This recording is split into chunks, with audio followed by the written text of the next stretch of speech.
Josh Frankieberger with the Free Energy Company.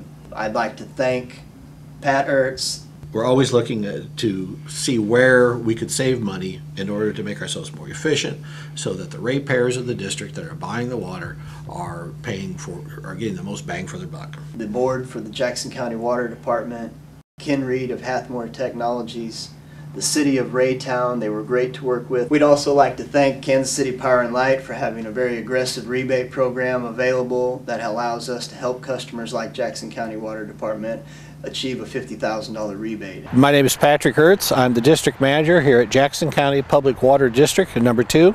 We serve water as a distribution system to the southern part of Raytown, Missouri. Through KCP&L, we had noticed our largest growing utility wasn't gasoline anymore, it was electricity. So we had an energy audit done, and the results of the energy audit showed that we could save quite a bit of money. This all starts with an energy audit or some kind of energy analysis. On a commercial building, it's really more of an analysis because there's a lot of factors. You've got occupancy, when the building is being occupied, how many lights, and lighting loads are a pretty big factor in buildings, whereas in a home, it's really not. You have to figure out what's going on with the structure, insulation-wise, window area, what way the building faces, and all that kind of stuff. Do a complete analysis. And then if you're going to do a solar system as well like this, then you also have to look at the electric bills. On a commercial building, you also look at the demand or how much electricity coming into that building at any given time. It's tracking things.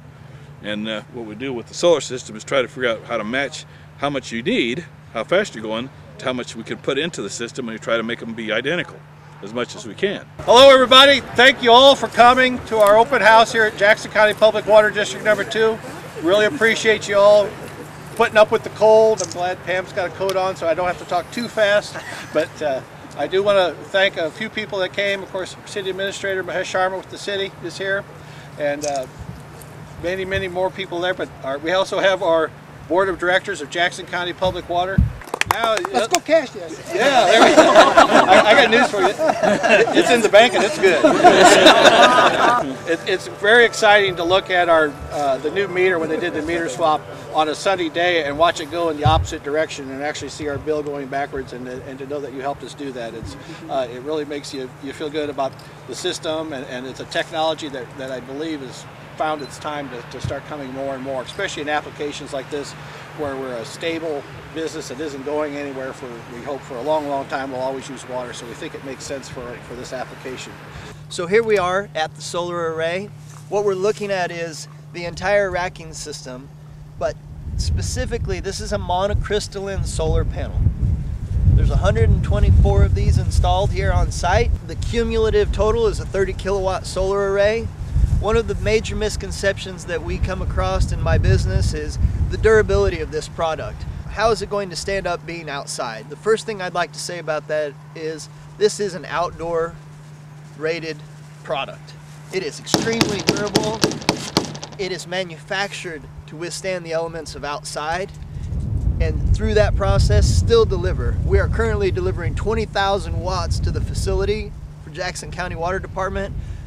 On January 24th, it's 11 degrees outside, the sun is slightly shaded, and we're still producing almost 90% of the expected power. The geo and the solar, as was explained to us, if you're not going anywhere, it seems to make a lot of sense. If you're going to stay in this area, and because you can't move this, obviously, it's got a payback, we feel, of 8 years or less probably on this, in the same way with the geothermal. So I think it'll last for 20 or 30 years. We're going with the idea that we're buying 25 years worth of electricity for the cost of 8 years. Geothermal was actually put in place about 2 months before the rest of this was. And we got our August bill from KCP&L, which was a very hot August this year, as you know, and it was significantly less than last year's. This is the well site. There are 8 tons worth of capacity, all installed in the area that I'm standing in. This is the rough grade finish that all of our customers can expect.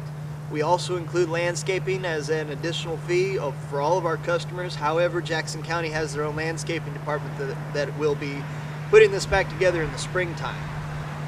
The basic concept of what we're doing here is you have 8 wells all drilled in this area.